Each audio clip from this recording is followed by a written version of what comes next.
The Snow Load Roof Interactive Calculator determines snow loading requirements for structural roof design. Let's review the inputs.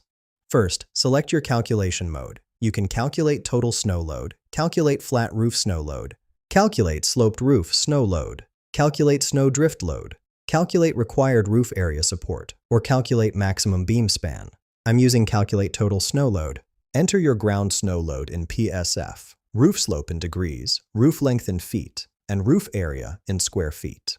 For the drop-down menus, choose your exposure factor, fully exposed at 1.2, partially exposed at 1.0, or sheltered at 0.9. I'm using partially exposed. Select your thermal factor, heated structure at 1.0, unheated structure at 1.1, or cold structure at 1.2. I'm using heated structure. Pick your importance factor, low hazard at 0.8, standard at 1.0, substantial hazard at 1.1, or essential facility at 1.2. I'm using standard.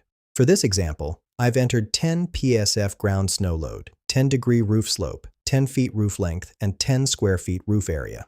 The calculator returns a flat roof snow load of 7.0 PSF, slope reduction factor of 1000, sloped roof snow load of 7.0 PSF, and total snow load of 70 pounds. Find the link in the description below.